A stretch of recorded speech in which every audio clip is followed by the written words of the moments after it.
So welcome to the 11th week of the higher categories reading seminar. So this is the 10th talk.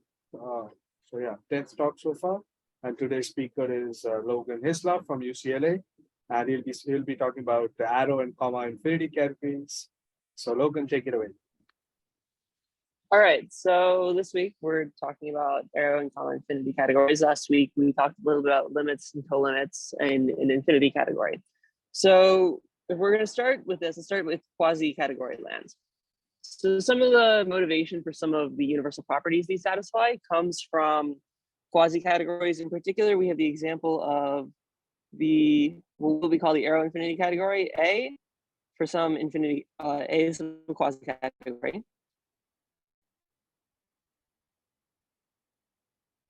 This is a simplicial set of enriched maps from the category 2, which is just the free living arrow, to A. So that means the n faces are simplicial set maps from 2x delta n to A.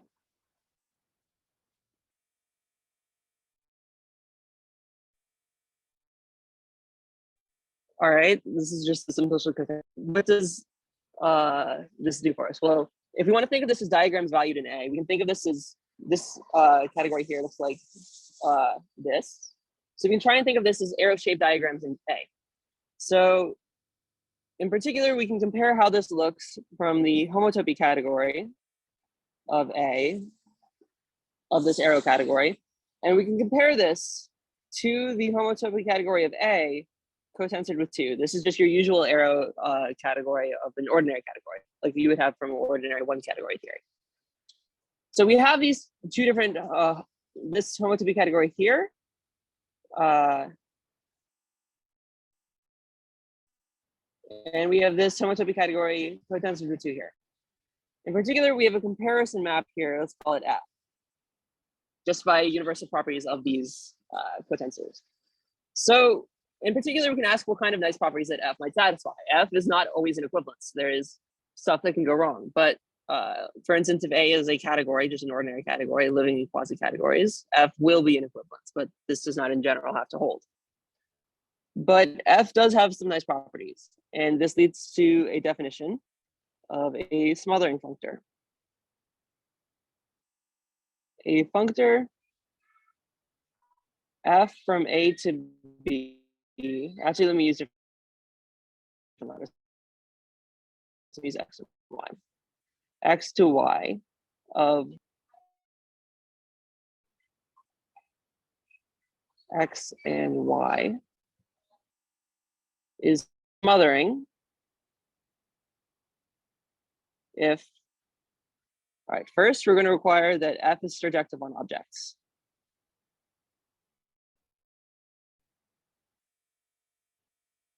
There's an object in X which maps to it under F. Secondly, we're going to require that F is full. So sort of a surjectivity condition on arrows between any two objects, which is to be expected. And third, we're going to require that F is conservative.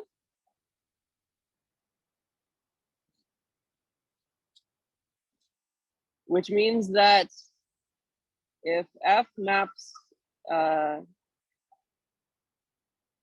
let's say C to D is an arrow in X, and F of F is an isomorphism,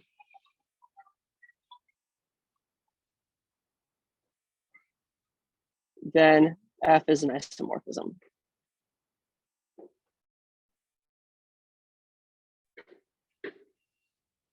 Now, these are going to feature prominently for describing the universal properties of some of these infinity categorical constructions in terms of their homotopy categories.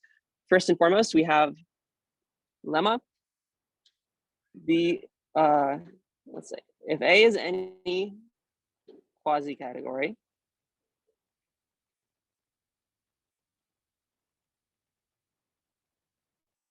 the canonical map in the homotopy category of the quote-unquote arrow infinity category to the homotopy category of A, the arrow category of that, is smothering.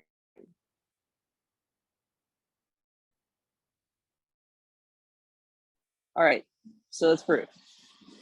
First of all, we need to see it is surjective on objects.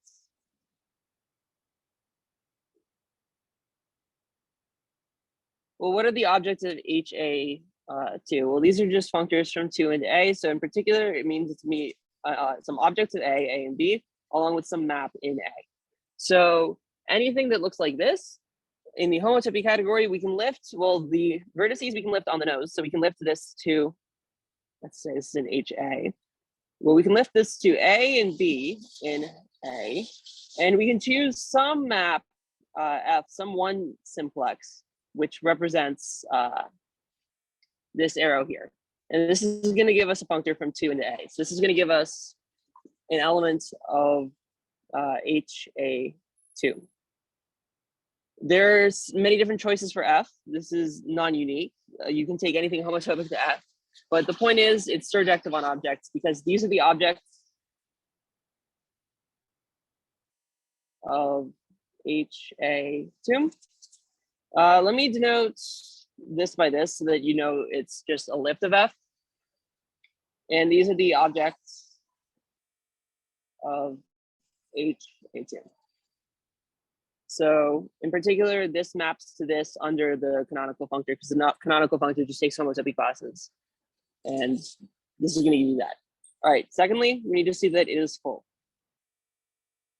So in HA2, an arrow from this to this object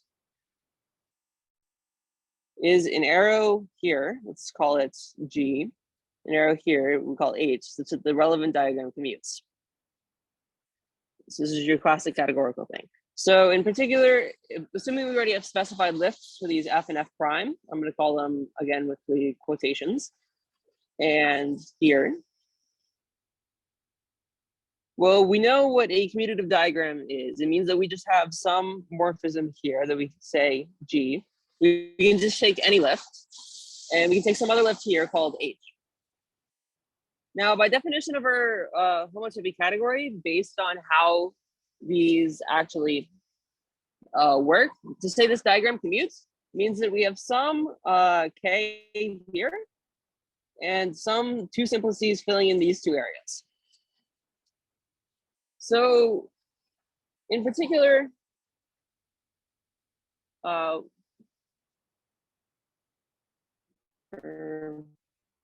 actually, I should do K the other diagonal, sorry.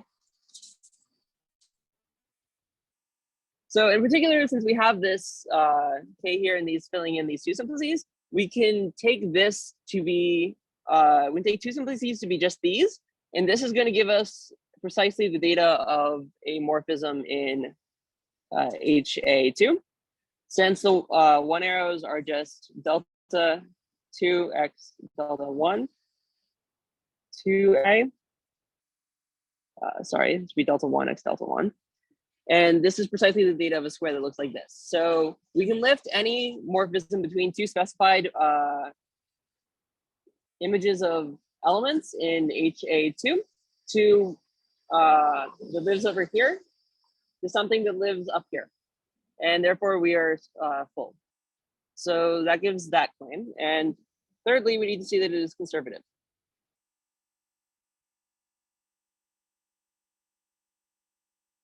So we need to see that if we have some morphism that looks like this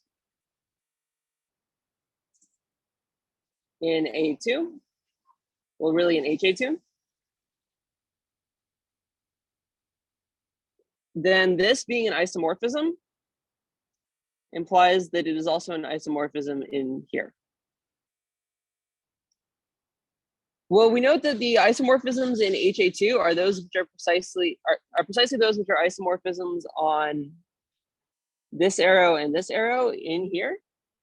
While the so if this here is an isomorphism, that means that these two are isomorphisms, and we can paste with some other isomorphisms here going back the other way. We can use the fact that those are isomorphisms in order to witness that there are two simplices which give the composite back to the identity. And through doing that, we can actually see that this is an isomorphism here. I'm not going to spell out all the details for that, but it works. Okay, so what do we get from this? We get something that we're going to call the weak universal property of A2.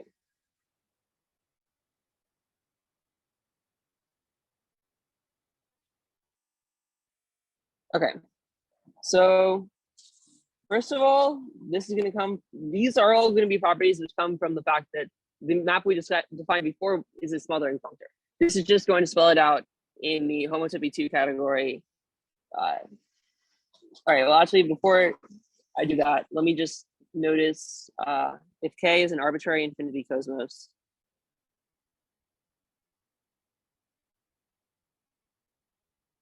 then we have for all B in K and A in K, then the Hom quasi category functors from B to A2 is isomorphic to functors from B to A2. So by applying the homotopy category functor to this and looking at the same thing we had before, the result from quasi categories translates to a general result for any infinity cosmos. It's like a standard sort of Ionetta type argument. All right, so the weak universal property. We have one cell induction. So what does this mean? This means that for any infinity category, in this case, I mean in some ambient infinity cosmos, for any infinity category X with functors X to F landing in A and G landing in A, and we also have some natural transformation here, eta, in the, so this is in the homotopy 2 category of the infinity cosmos. There is some functor eta maps X to A2 such that the following diagram, let's see, the following diagrams are equal. So we want X going off to F and G to A, along with this natural transformation that we had. And we want this to be equal to going over here into A2.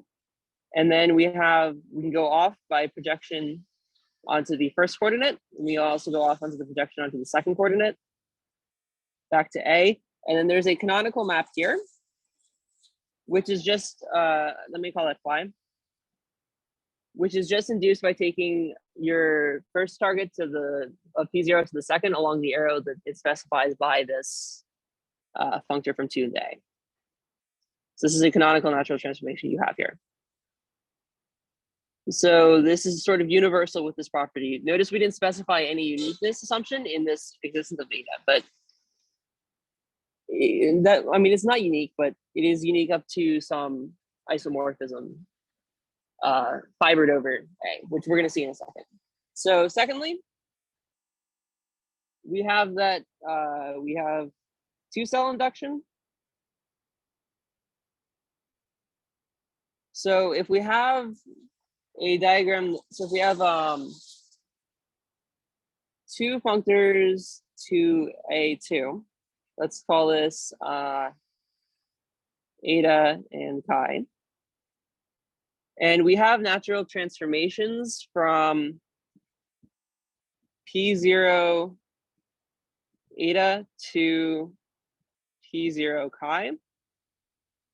Let's call this delta 1, or let's call this delta 0, and delta 1 from P1 eta to P1 chi, such that we can go over here by eta to A2, and then we can project off to P0, or we can go over by chi to A2. Let me draw this like this instead, actually. P0 off to A, P0, and then we can have some morphism, we call this delta 0 here. And then we can use P1 and phi. We want this to be equal to X going off by eta to A2. And we can project off to A. Let me draw these the same actually, with P1 here. Or I can go with P0, and then I can apply phi. And I can also apply chi over here, off to A2, and project back off with P1. And here I want to use delta 1. Then we want to say that there's a lift. There is some delta maps eta to chi, such that whiskering with these is going to give the respective delta I. Thirdly, we want two-cell conservativity. So this means that if we have delta maps eta to chi, with eta and chi both functors from X to this arrow infinity category A2, then P0 delta and P1 delta being isomorphisms implies delta is an isomorphism.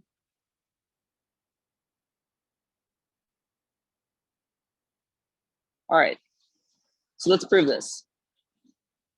All right, so first for one cell induction. So all of these, actually, before, let me not do those. For all these properties, these are gonna follow from, so pick some infinity category X in K, and we're going to look at functors from X to A.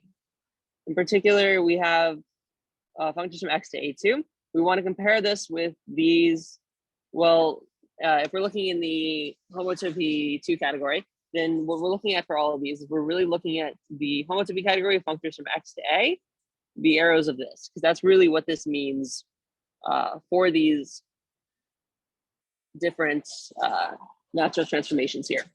These are going to live in here. So we have that this here is equal to functors from X to A2. And the homotopy category of this mapping over to this is smothering. So in particular, whenever we have this first situation where we have some map here, this is going to determine precisely the data of a vertex over here. So this being surjective on object means that we can lift this to something over here. Well, if we lift this to something over here, that's precisely the data of a map from X to A2. Because that's literally a vertex in this diagram here, or in this category here. So actually, let me draw this a little bit better because I looked at it saying that's the homotopy category of this.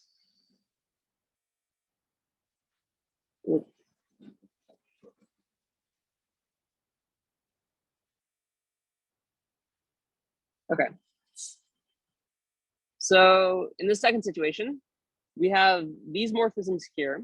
Well, this is precisely the data of a morphism over here. So we have some fixed functors here. So these two is eta and this chi are going to be fixed vertices of this. And then we have morphisms of them down here. So by the fact that this here is smothering, that means that we can lift them to some morphism up here, which is precisely the data of this natural transformation that we get out of these deltas. And finally, two-cell conservativity is just the same thing. It's because we have some arrow up here, and then this restricts down to some isomorphism down here. So that precisely says that this is a isomorphism up here by conservativity. All right, something else we can note is that, so lemma, this is gonna be just some one category theory. For any smothering functor, F maps X to Y, and any little y in Y, the fiber F inverse Y is a non-empty connected groupoid. All right, well, the proof of this is non-empty since F is surjective on objects. So we're only taking arrows which maps the identity under F, and since F is conservative, this implies that every arrow in F inverse of this singleton is an isomorphism. And for connectivity, you just use the fact that if we have two things mapping to Y, let's say Y is equal to F of X1 and Y is equal to F of X2, then we just take the identity. And then this lifts, and this is going to give us some functor in the fiber, which is going to show that this groupoid is connected. All right. So before we get into defining common infinity categories, we need to know that one other important functor is smaller. So let's have another lemma. For infinity, all right, let's see, for any diagram of infinity categories, say we're gonna have B, A, let's have this be some isofibration, and we're gonna have C mapping over here by G. We can talk about the pullback in the ambient infinity cosmos, and we can talk about the pullback of the homotopy categories. So, and there's going to be a comparison map, the functor, from the homotopy category of, so let's just say these are quasi-categories for now. You can also do this by using, again, a sort of united arguments in the general case, but for now, let's just assume these are quasi-categories, so it's a little bit easier. So if we have a functor from B crossover A with C to the homotopy category of B over the pulled back along the homotopy category of A with the homotopy category of C. So this means that we're doing a pullback and then applying the homotopy category functor. And this means that we are doing the homotopy category functor and then we're applying the pullback. Is smothering. All right. Proof. Not only is this smothering, this is also bijective on objects. So since we're assuming all these are quasi-categories, then the pullback in quasi-categories is just a pullback of simplicial sets.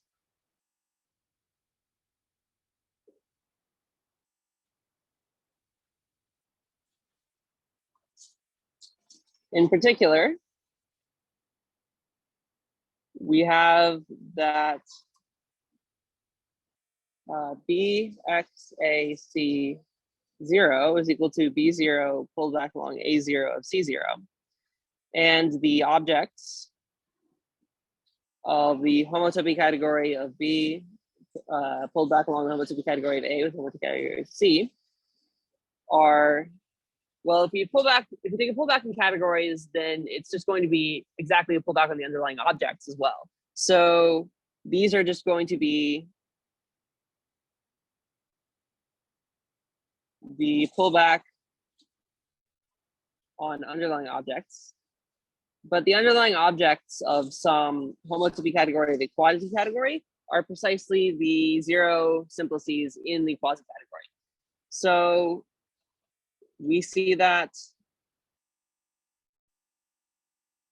the homotopy category of BXAC, which has as objects precisely this set, mapping to the homotopy category B, go back here, is not only surjective, but it is bijective on objects.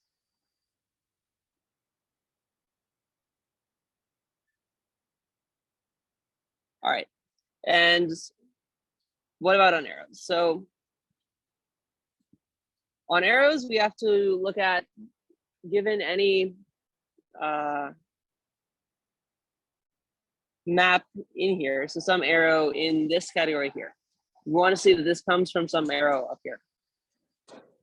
Well, the data of some arrow up here is precisely the data of some map in B along with some map in C. So we have some homotopy classes. Let's see, we have B to A, C. So if we're looking at the homotopy categories, that means that we have some B to B prime, well as F, and C to C prime, G. And these go to the same thing under these functors. So that's precisely the data of this arrow in this pullback category.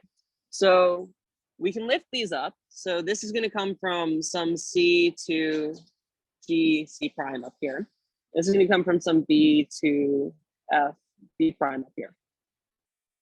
And to say that these are the same over here in the homotopy category of A is just going to mean that we have, well, we already know that this is going to mean that B is going to map to A, which C is also going to map to, and B prime and C prime are both going to map to A prime. This is just by bijectivity on objects, that's fine. So what we really need to ask is we need to look at how these different arrows act. So we have to look at A to G of F to A prime, and we also have to look at under F of, I call that G, to A prime. And we want to see that, so we know that these are equal in the homotopy category here. So to say that these are equal in the homotopy category is just to say that there's some homotopy between them. So this means that we're going to have some, let me keep my notation consistent. So G, F, A prime. We're gonna have some two simplex that looks like this. Two simplex in A. So what we want to do is we want to lift this to something that works not on the homotopy category, but on the simplicious set level. So we want to edit this map from C to C prime, for instance. And we want to get something that is going to map to this down here. All right, so in order to do that, what we're going to use is we're going to, actually, how do I set this up? Did I have, okay, I'm mixing up the way I wrote things, but all right, I guess I hold these down. In which case, if I'm doing it this way, then I'm going to want, all right, then I'm going to do this with B to B prime. We're going to use the fact that this map G here is an isofibration, and this is going to let us do the lifting. So in particular, what we have is this diagram here. Let's see. Okay. I might, let me actually do it this way. So that it's going the other way, F, G. This way I can do the lifting. So this diagram up here, we're going to have A is equal to A. Actually, wait, no, I was right the first time. Sorry. All right. So I have G, F, and F, G. So I have A equals A. Actually, sorry. In B, I'm going to have B is equal to B going off here to B prime by this F. That's what we had up here. So this is going to be precisely the data of this inner horn mapping over here to B. This is going to give us some map there. And now we're going to have this isofibration mapping down here by G into A. And this is going to be including into delta 2. And in this case, delta 2 is going to go pick out this diagram here. So by the fact that this map is an isofibration, there exists a lift. And this lift is going to give us some diagram that looks like B equals B, down here to B prime along F. And we're going to have some K here. And in particular, the image of this under this map G is going to be precisely this diagram here. So K is going to give us something which maps to the same thing as G under these two functors. So this is going to give us the data of something in the pullback, which is going to give us an arrow in the homotopy category of BXAC. which goes to our specified arrow under the functor. So this is all to say that the canonical functor we had there is full. All right, finally, we're going to have to show that conservativity. So if we're playing this game and we have some arrows here and here, which are isomorphisms in the homotopy categories, which go to the same thing under this, we need to show that we can lift these to some isomorphism up above. Well, to say that this is an isomorphism is precisely to say that it's an isomorphism in HC. In C. So we can lift, so whatever lift we take here, we're going to get some isomorphism in C. And similarly, here, whatever lift we take here, we're going to get back to some isomorphism in B by the fact that we chose these to be that way. And when we do this construction, when we get back to something that works for B, so that we can actually lift back to the Cartesian product in quasi-categories, then this is going to be homotopic to F. So if F was an isomorphism, so is this K, and therefore our total lift back is going to be an isomorphism. So that's going to cover conservativity. All right, so we get another weak universal property of the pullback here.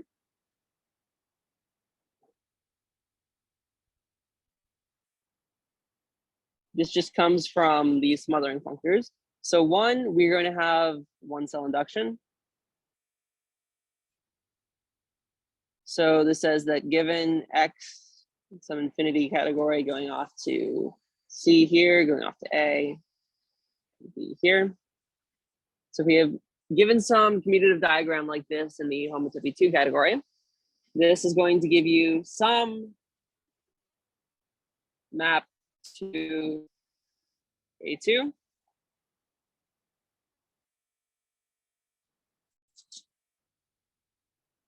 Which is going to make this diagram commute. So there's going to be some diagram here. And in fact, this one should be unique by bijectivity in objects. All right, next we have 2-cell induction. So this says that if we have X going off to, it says that we have X going off by 2 functors to A2, which go off by these things here. And we have some morphism after composing this way. So we compose with this object here, and we're going to have some morphism from this this guy, this composite here down to this composite here. And we also have some composite, some map from this composite here down to this composite here. So that if we do either one, they equal to the same thing, then we're going to get some natural transformation here. I don't want to spell all that out, but for the sake of time, we're just going to move on. So 2-cell conservativity. It's the same thing. It says that if we have some 2-cell here, since it's an isomorphism after whiskering with these 2 things, then it was an isomorphism to begin with. All 3 of these properties just again come from the fact that the functor we had before was a smothering functor, applying it to the Hom quasi category as needed.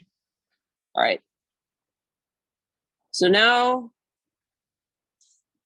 we can define, all right, well, let's define the arrow infinity category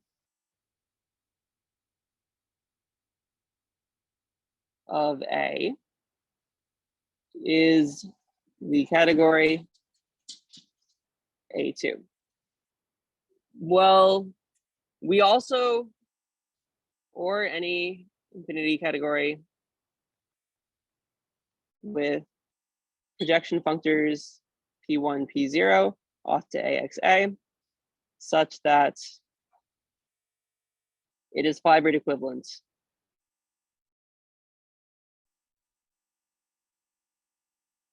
to A2. Well, what does this mean? Well, if we go back and examine the weak universal property for A2, then what this does is this determines A2 up to some fibered equivalence over AXA. In particular, if we had some other thing with this universal property, we could use 1-cell induction to get some maps between them. And then we could use the fact that we have some map going, after composing the two, we have some map going, some endomorphism of our candidate arrow infinity category, mapping off to these, which whiskers with both of these to the identity. Therefore, we must have some natural isomorphism back to the identity, which is going to whisker with these to the identity, which is precisely the data of some fibered equivalence. Fibered equivalence just means that we have an equivalence in, so we have like A2, we have these maps going both ways, and these both compose to the respective maps that they should be. And also that when we take this, these two maps here from A2, so this one might be the identity, and we're going to have some natural isomorphism here. We want this to whisker it to the identity so that this sort of thinks that it is. All right, so this gives us our definition of an arrow infinity category. It's an exercise to check that this is determined up to equivalence by the weak universal property before. But now we lead to the definition.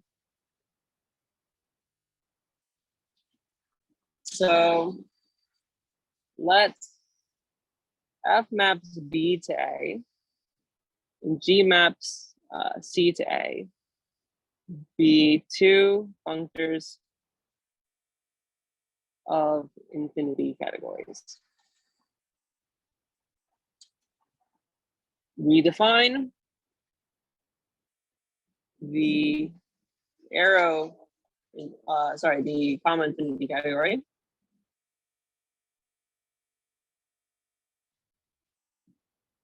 Hom A of Fg to be the pullback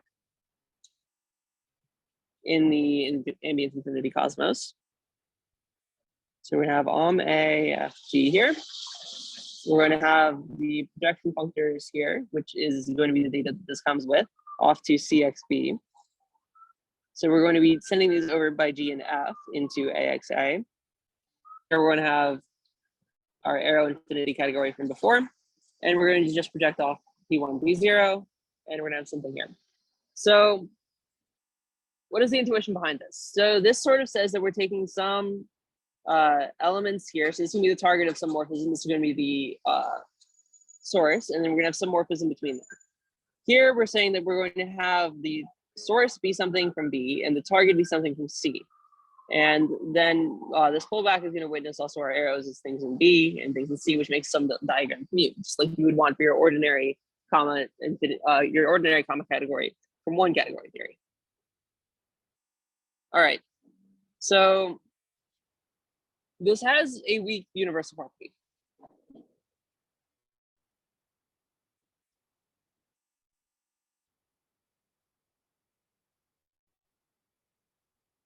Weak universal property of the comma infinity category.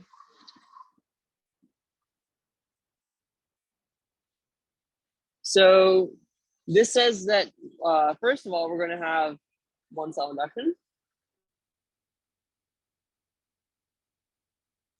So given any infinity category X, mapping off to B and to C by these maps here, which then go off to A by F and G, and some eta here, then this is going to give us some map X to this infinity category, AFG. Note real fast that when we have this here, this is going to come equipped by this map here with some natural transformation from the composite AFG going off to B and then into A, and going off to C and then into A. So this is precisely the data of going along this way. But since we have this lift up to A2 up here, since this infinity category here classifies natural transformations between things, this means we're going to have some natural transformation here, which I'm also going to call phi, which is going to sort of be universal for this property.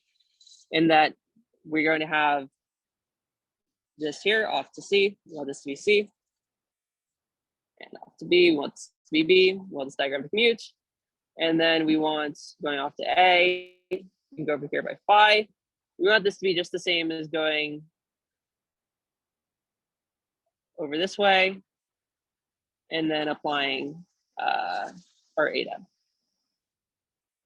All right, secondly, we're going to have two-cell induction. So this just says that given any x going over here by eta and chi to a f g, that if we have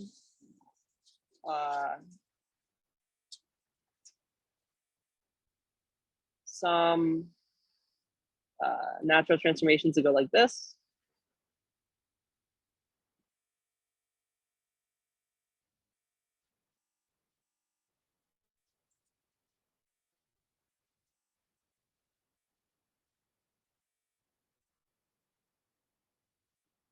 so this is going to be eta, this is going to be chi.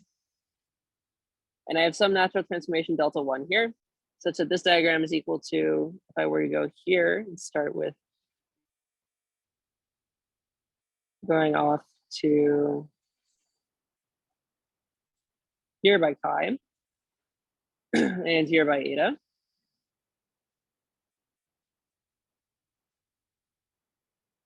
In this case, I'm going to be going down here by P1 to C, then off to A, and P0 off to B, off to A, here's phi. And then I go P0 here, and here's delta 0. Then this is going to lead to some delta from eta to chi, such that P0 delta equals delta 0, and P1 delta equals delta 1. This is just the same thing that we had before. It's the same story over again by the fact that we have some smothering functor, which comes from a composite of two smothering functors. In this case, just a smothering functor from a pullback and a smothering functor from the arrow infinity category.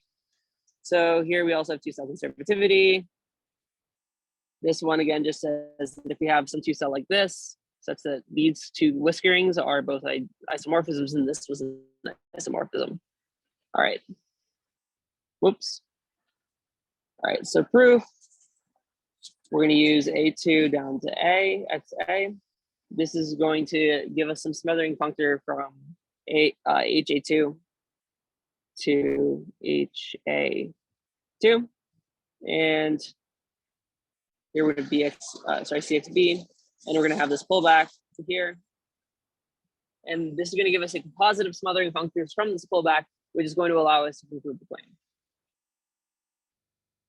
All right. So let's talk about some of the things that we can do with this.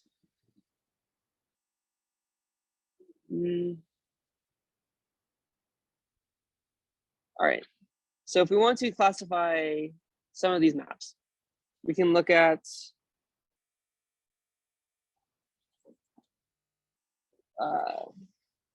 so let's start with F from B to A and G from C to A. We're gonna have two functors in infinity categories. We're going to be using our claim from earlier about the fibers of a smothering functor. So in this case, what we want to say is that there is a bijection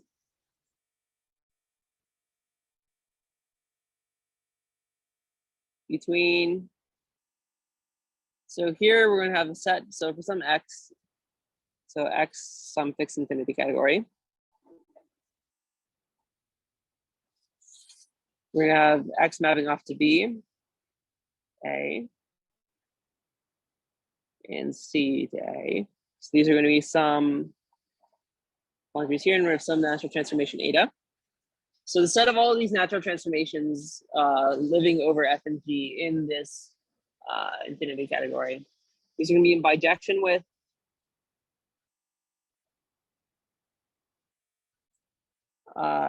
maps from X to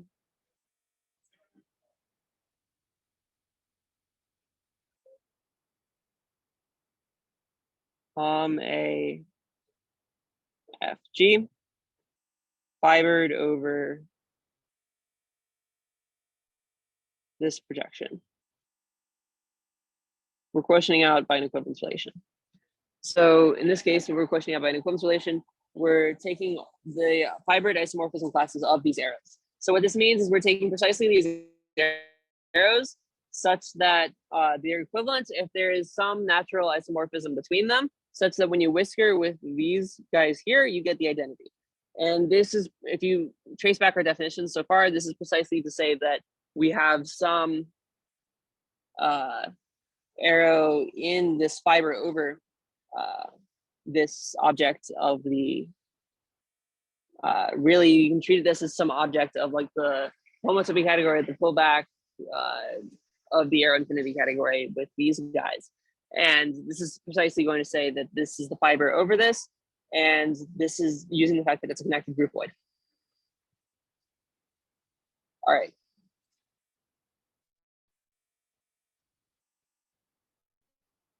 So what are some applications of this? Well, we can use this to look at adjunctions, for instance.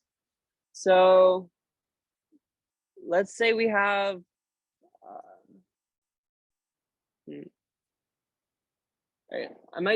let's go, I'm gonna use a technical, I'm gonna go for a technical one first. Actually, let me do a definition. All right, definition. We say a comma infinity category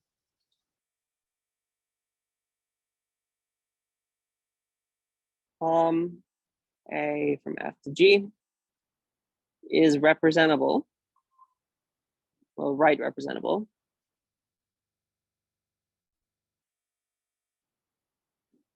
if there is some U maps C to B such that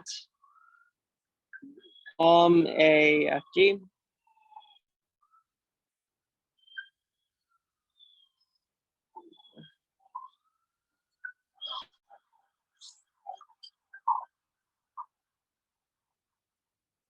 is fibered over CXB with palms from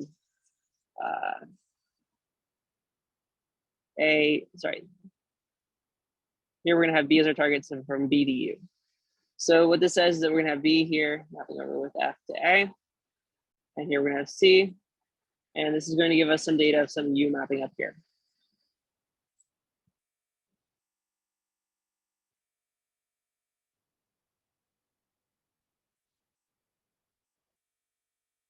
All right, so theorem, a comma infinity category A F G is right representable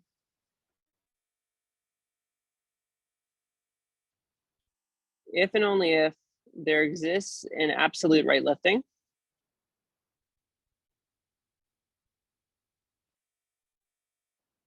of F through G. Say U comma phi, in which case this U is the right representing functor. All right, so proof. First, suppose this is right representable.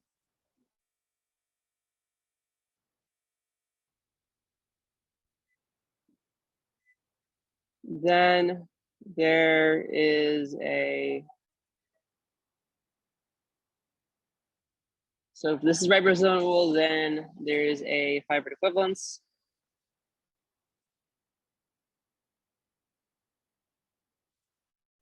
AFG, fibered over BXC with BTU. Sorry, there seems to be ambulances going by, so I don't think you can hear me.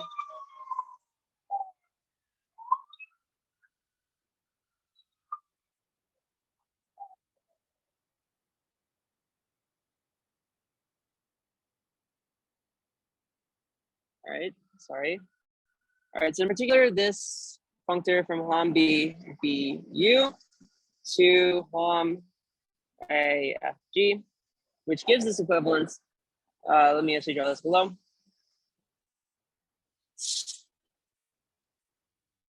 Is going to be given by, well, the project off here with P1 to C. This is going to be same as this projection here. And we can also project off to P0 to B. We want this to be the same as this projection here, such that going off to A with our F and G, we have some pi here.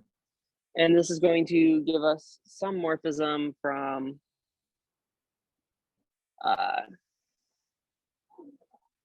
was going to use some morphism up top, and what we had here is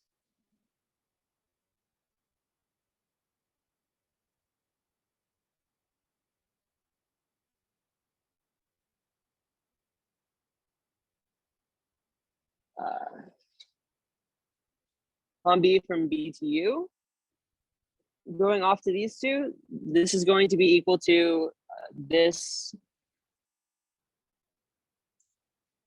functor here. So we're going to project off to P1, and then we're going to get off to C.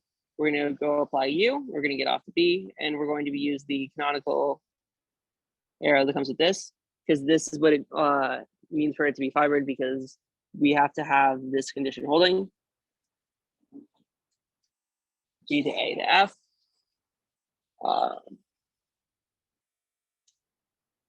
Whiskered in at the bottom. This is what we use to induce that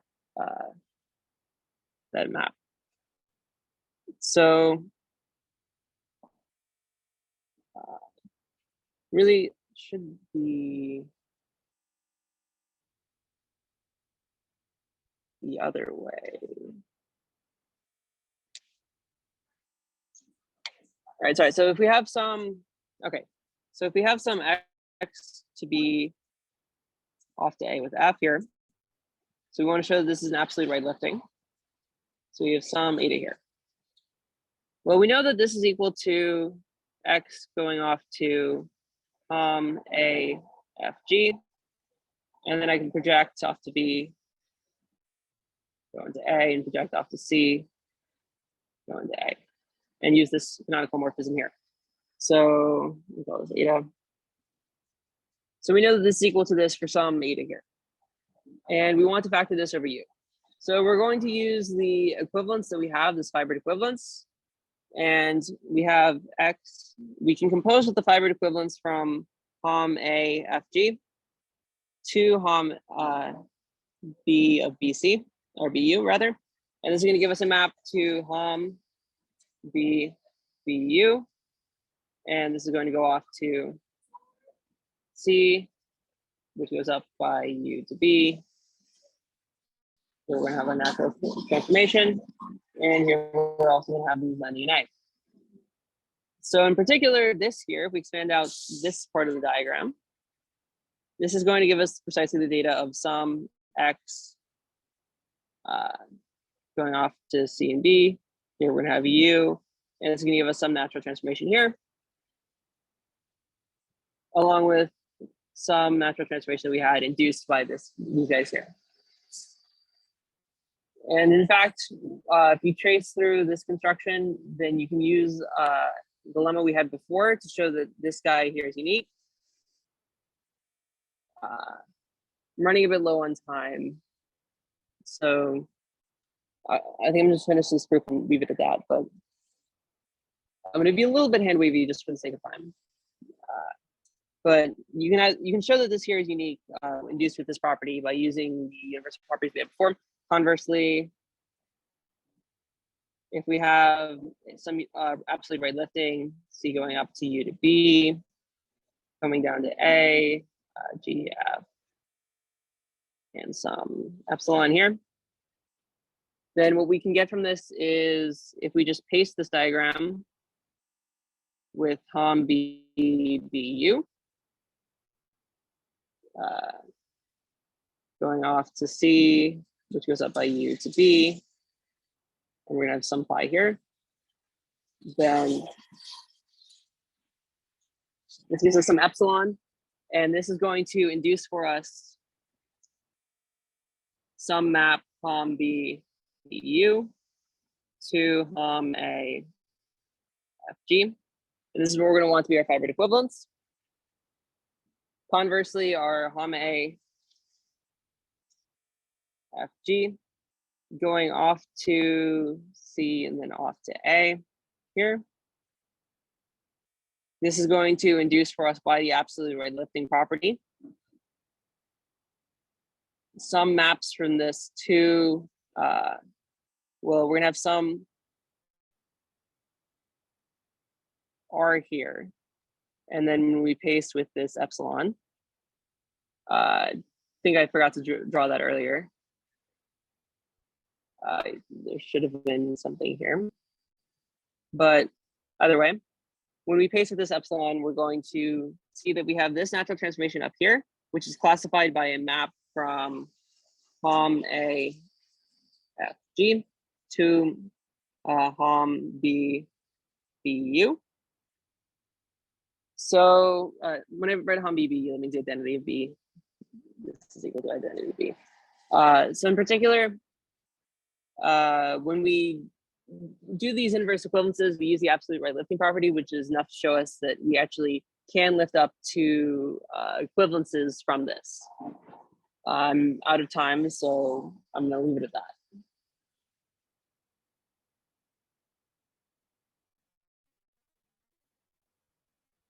Can we stop the recording?